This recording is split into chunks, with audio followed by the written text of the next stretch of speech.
Hoje meditaremos no nosso devocional João 16. Continuando de ontem a gente viu João 15 e nós falamos de senha para acessarmos vida plena, da nossa permanência com a palavra de Deus, amando esse Jesus, tendo esse nosso tempo, sendo fiel ao nosso tempo com Deus, na sua presença. E desde quase todo o livro de João, a partir do capítulo 10, Jesus já se inclina para despedida com seus discípulos.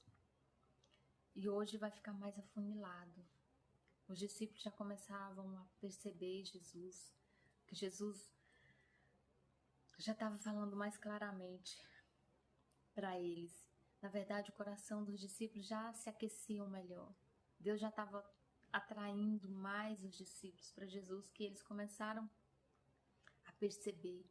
E daí, quando eles começaram a perceber o que Jesus tentou falar, todo esse percurso que caminharam junto, que viveram junto, eles começaram a se entristecer, porque eles perceberam que era uma despedida. Mas Jesus vem os consolar, dizendo para eles não ficarem tristes, porque Jesus ia e voltava, e era necessário que ele fosse, porque se ele não fosse, o Paráclito não vinha, o Consolador não vinha, que é o Espírito Santo.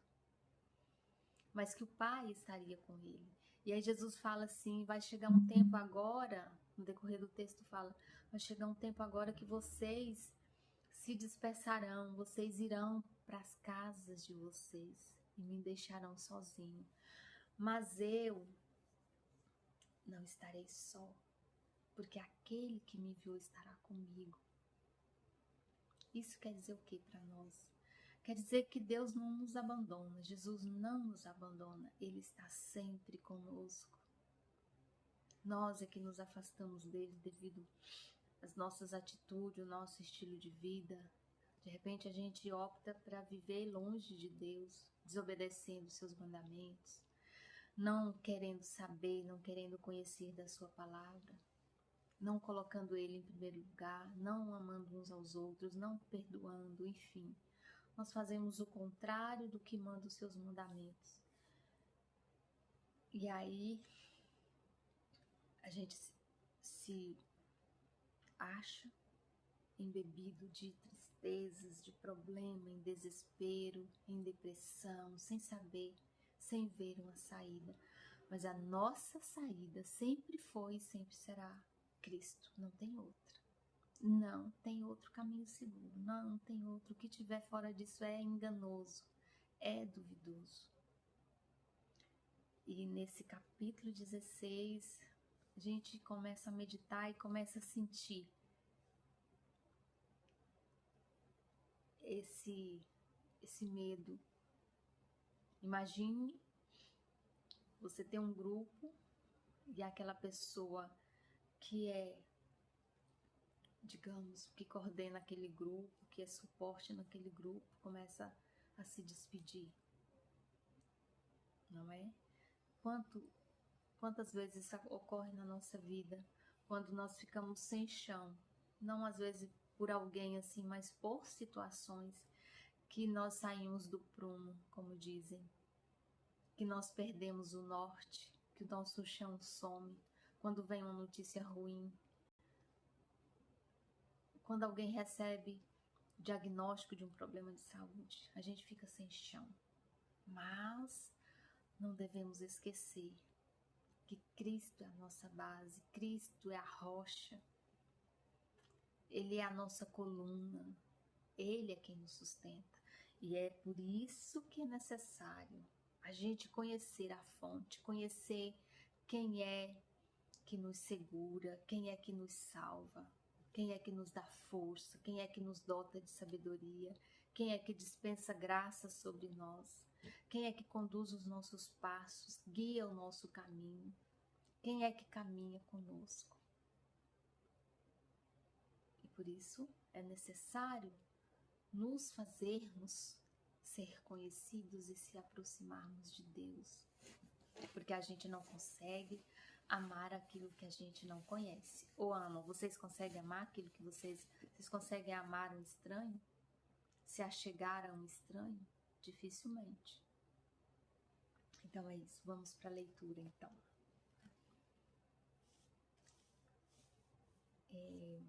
Ele começa assim: eu lhes tenho dito tudo isso para que vocês não venham a tropeçar. Vocês serão expulsos, e olha, né? Ele não garante paz, tranquilidade. Como ele falou, vocês serão odiados por conta do meu nome. Depende do posicionamento que vocês tiverem por mim, vocês serão excluídos do mundo, mas não se preocupe. Vocês serão expulsos das sinagogas. De fato, virá o tempo quando quem os matar pensará que estão prestando um culto a Deus, porque naquela época existiam os fariseus, e hoje também existe, tá? Os mestres da lei, os doutores da lei, os donos da razão, que crucificam os outros achando que são Deus, que estão no pedestal da santidade. Isso tem muito hoje nas nossas igrejas. Aqui fala sinagogas, né? Isso tem muito, mas a gente não deve se abalar com isso, porque nós sabemos em quem colocamos, depositamos a nossa confiança, não é mesmo? Farão essas coisas porque não conhecem nem a mim, nem a meu Pai. Estou lhe dizendo isto para que quando chegar a hora, lembrem-se que eu os avisei, não é? Ele vai dizer, e lá no final, ele vai dizer: no mundo há vez de ter aflições, mas coragem, eu venci o mundo. Mas a gente precisa conhecer, para poder, quando chegar o tempo, a gente não se assustar, que não nos pegue de surpresa, que a gente não acredite em falsas notícias, em falsos Cristo, em falsos pastores. Por isso é necessário a gente conhecer a palavra de Deus e ter intimidade com ela. E a partir do momento que eu tenho intimidade com a palavra de Deus, eu vou ter com o próprio Deus. Assim me garante. Eu estou lhes dizendo e repetindo, eu estou lhes dizendo isto para que quando chegar a hora, lembrem-se de que eu os avisei. Não lhes disse isso no princípio, porque eu estava com vocês. Ou seja, quando Jesus estava com eles, e aqui tem um ponto-chave. Quando Jesus está conosco, acontece isso e a gente nem percebe, não é? De repente, você vai por um caminho, encontra ali com uma serpente. Se você está com alguém, com a companhia que sabe manusear a serpente, você não se assusta. Imagina você sozinho nesse caminho e se deparar com essa serpente. Digamos assim, cobra, quem tem medo de cobra. Imagine. Então, as situações da vida, as adversidades da vida, quando elas chegam que nós estamos com Deus, ela não vai ter sentido. E elas não vão nos assustar, porque nós sabemos onde colocamos a nossa confiança e a nossa esperança. E aí ele continua: agora eu vou para aquele que me enviou. Nenhum de vocês me pergunta para onde vais? Porque falei estas coisas, o coração de vocês encheu-se de tristeza. Aqui os discípulos já começavam a entender que era uma despedida. Mas eu lhes afirmo que é para o bem de vocês que eu vou. Se eu não for, o conselheiro não virá para vocês. Mas agora, se eu for, eu o enviarei. Então, Jesus dizia que quando ele chegasse, aqui ele estava prometendo que quando ele chegasse lá no Pai, ele enviaria o Paráclito, que é o Espírito Santo. Quando ele vier, convencerá o mundo do pecado, da justiça e do juízo. Aqueles que não ouviram, que não deram credibilidade a Jesus, quando o Espírito Santo chegasse, ia clarificar para todo mundo. Todo mundo ia se arrepender do que fez, né? Então, foi isso que Jesus diz nesse versículo. Do pecado, porque homens não creram em mim. Da justiça, porque Vou para o Pai e vocês não me verão mais do juízo, porque o príncipe deste mundo já está condenado. Vocês entenderam aqui? Ele diz que o mundo vai, o Espírito Santo vai nos conhecer, vai nos mostrar, porque às vezes pessoas têm nos dito, a gente ouve, mas não acredita. E quando o Paráclito se deparar, estiver na nossa presença, ele nos convencerá de toda a verdade. Mesmo se eu rejeitar a palavra de Deus, mesmo se eu rejeitar os ensinamentos, se eu não quiser estar na presença de Deus quando chegar o tempo, vai cair tudo na minha frente. Então, por isso que a gente tem que começar ontem a conhecer a palavra de Deus, a se arrepender da vida que cada um sabe o que tem feito, cada um sabe o que tem vivido. E quando você chega próximo à palavra de Deus, você vê a necessidade de se ajustar, porque a palavra está dizendo que virá, olha só, ele nos convencerá do pecado, da justiça e do juízo. Aí, do 9, 10 e 11, ele vai dizer o que é cada um. Então, você pega a sua Bíblia, se você não entendeu, e leia várias vezes até você entender o que Deus está tentando falar com você. Ele fala comigo de uma forma num versículo e fala com você de outra forma, porque Deus se manifesta de forma diferente, com pessoas diferentes. Tenho ainda muito a dizer-lhes, mas vocês não podem suportar, né? Então, ele dizia assim para os discípulos, que se ele abrisse logo o leque, eles não iam aguentar. Então, ele ia dizendo aos poucos, e assim é para nós. A gente começa a estudar a palavra de Deus, e Deus vai nos revelando aos poucos. Porque ele mesmo disse, se ele revelar tudo de uma vez, a gente surta. Isso é fato. É ele que está dizendo aqui, tá? Mas quando o Espírito da verdade vier, ele os guiará a toda a verdade. Não falará de si mesmo, falará apenas o que ouvi e lhes anunciará o que está por vir, o que está para acontecer, né? Ele me glorificará, porque receberá do que é meu e o tornará conhecido a vocês. Tudo o que pertence ao Pai é meu, porque eu disse que o Espírito receberá do que é meu e o tornará conhecido a vocês.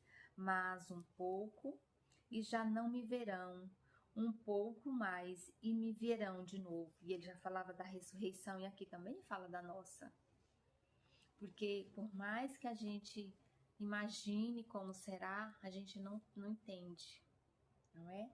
Não entende. Mas o Espírito Santo, e a palavra diz que desta geração não passaremos, ou nós iremos a Deus, ou ele virá a nós em glória.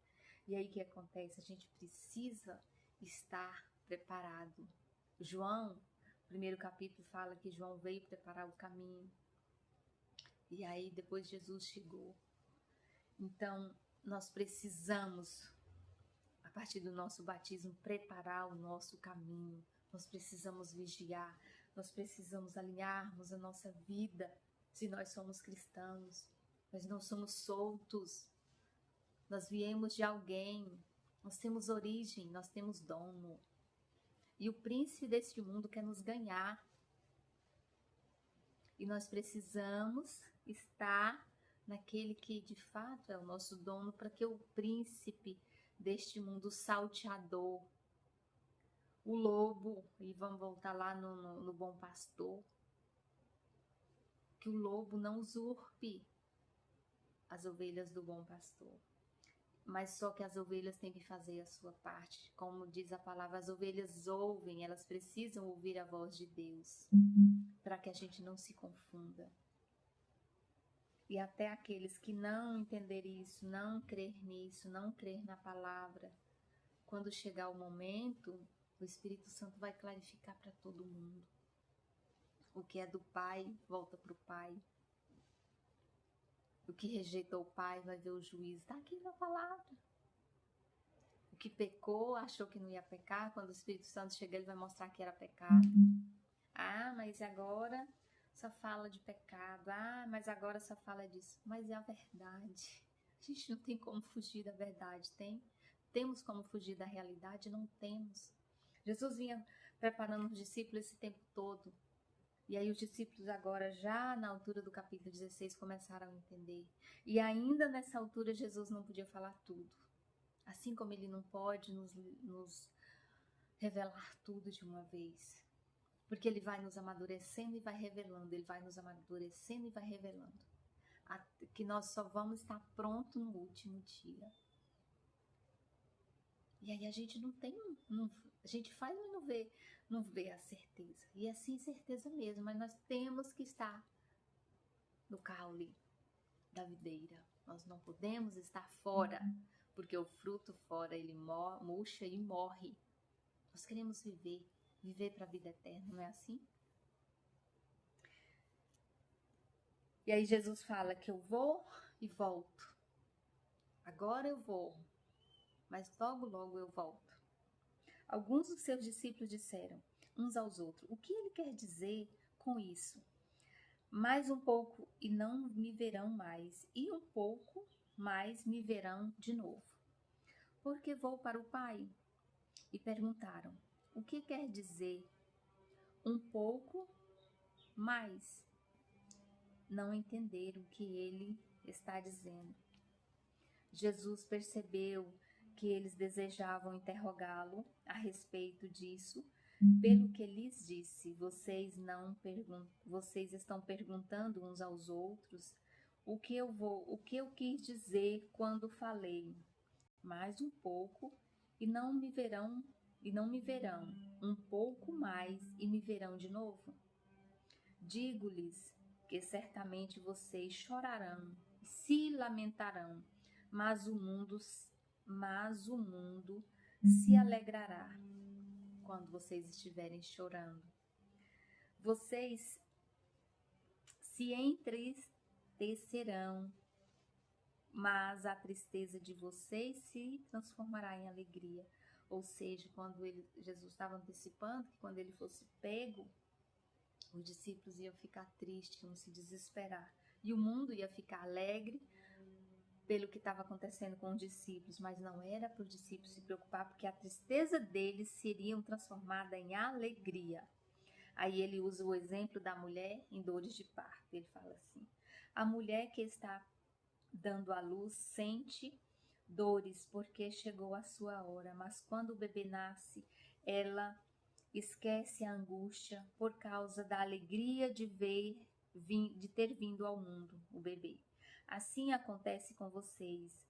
Agora é hora de tristeza, porque eles já estavam muito tristes para vocês, mas eu os verei outra vez e vocês se alegrarão e ninguém lhes tirará esta alegria. Então Jesus nos promete que nada vai tirar a nossa alegria. E aí ele vai dizendo aqui, vocês precisam se amar. Aí ele diz assim: tudo que vocês pedirem a meu Pai em meu nome, ele os dará. Até agora vocês não pediram nada em meu nome, nada, porque eu estou aqui. Mas quando eu for, que vocês pedirem a meu Pai, ele lhes dará. E aí vou resumir aqui, vou para o versículo 33, que diz assim: eu lhes disse essas coisas para que em mim vocês tenham paz. Neste mundo vocês terão aflições. Contudo, tenham ânimo, eu venci o mundo. E outras passagens assim: coragem, eu venci o mundo. E eu te convido, meu irmão e minha irmã, tome esse capítulo 16 e leia quantas vezes for necessário, porque Deus vai falar muito com você a respeito do que você está vivendo. E Ele vai te mostrar que Ele é a solução, que Ele tudo pode, desde que você pegue aqueles números de senha e acesse a graça que Ele tem para você. Eu te peço que você seja abençoado em nome de Jesus, para a honra e glória de Deus Pai. Amém.